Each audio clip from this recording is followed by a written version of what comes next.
নওগাঁর মান্দা উপজেলার কাশোপাড়া ইউনিয়নের জাফরাবাদ গ্রামে গ্রামীণ রাস্তা বন্ধ করে দেওয়ায় গৃহবন্দী হয়ে পড়েছেন ৭টি পরিবার। নওগাঁ থেকে বিশেষ প্রতিনিধি সাইদুল ইসলাম হেলালের পাঠানো প্রতিবেদনে দেখুন বিস্তারিত। অভিযোগ উঠেছে স্থানীয় ইউপি মহিলা মেম্বার নাদিরার নেতৃত্বে প্রভাবশালী মহল গত ৭ দিন ধরে গ্রামের একটি মাটির যাতায়াতের রাস্তায় ৫টি স্থানে বাঁশের বেড়া দিয়ে চলাচল বন্ধ করে রেখেছেন। এতে ভুক্তভোগী পরিবারগুলো চরম দুর্ভোগে পড়েছেন। স্থানীয় এলাকাবাসীর অভিযোগ, মেম্বার নাদিরার সহযোগিতায় করিম, মোজাম, ফরেজ, সেকেন্দার, অপের আলী, কুদ্দুস সহ আরও কয়েকজন মিলে জাফরাবাদের ওই রাস্তায় বাঁশের বেড়া দিয়ে পথ আটকায়। ফলে গৃহবন্দী হয়ে পড়েছেন ৭টি পরিবারের সদস্যরা।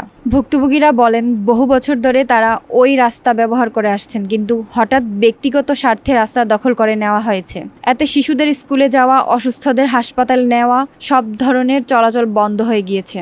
ভুক্তভোগীরা এ ঘটনায় মান্দা থানায় অভিযোগ করলে পুলিশ ঘটনাস্থলে গিয়ে উত্তেজিত পরিস্থিতি নিয়ন্ত্রণে আনে। তবে এখনো রাস্তা খুলে দেওয়া হয়নি বলে জানা গিয়েছে। এখানকার ওয়ার্ড মেম্বার মহিলা, সেই মহিলা এই ৫ সপ্তাহে ৭টা বেড়া দিয়ে নিচ্ছে।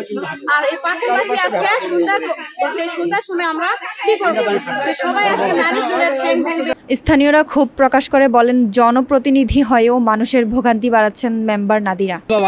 আমাদের এক সপ্তাহ ধরে আটক করে রাখছে বেড়া দিয়ে। আজকে আইনের আশ্রয় নেওয়ার জন্য বেরো ভালো গেছি। এখানে আমাদের পাড়ার সবাই লোক মেম্বারে নিয়ে এসে আমাদের করে সবাই আমাদের মারছে, মারা আমাকে বাড়িতে আটকে রাখছে, বের হতে দিচ্ছে না। তারা দ্রুত প্রশাসনের হস্তক্ষেপ ও রাস্তা খুলে দেওয়ার দাবি জানিয়েছেন। এ বিষয়ে অভিযুক্ত ইউপি মেম্বার জানায়, ভুক্তভোগীরাও তাদের ইটের সলিং রাস্তা করতে দেয়নি, তাই তারা তাদের ৫ স্থানে বাঁশের বেড়া দিয়ে রাস্তা বন্ধ করে দিয়েছে। মান্দা থানার ওসি মনসুর রহমান বলেন, খবর পেয়ে ঘটনাস্থলে পুলিশ পাঠিয়ে পরিস্থিতি নিয়ন্ত্রণে আনা হয়েছে। দ্রুত বাঁশের বেড়া সরিয়ে জনসাধারণের স্বাভাবিক যাতায়াত নিশ্চিত করা হবে। তো আমরা এখন বলিচ্ছি যে আমরা একটু আইনের রাস্তা নেবো, আমরা থানার যাবো। আমরা ৫-৭ জন আমরা থানার যেতে লাগছি, এখানে আসছি, তখন চকদার আজাদ এখন বলেছে ধরো ঘোরা বসাও, এই বলা তখন চকদার আজাদ সবাই যখন পাড়ার ভিড়ান আছে সবাই মোবাইল করে নিয়ে আসছে।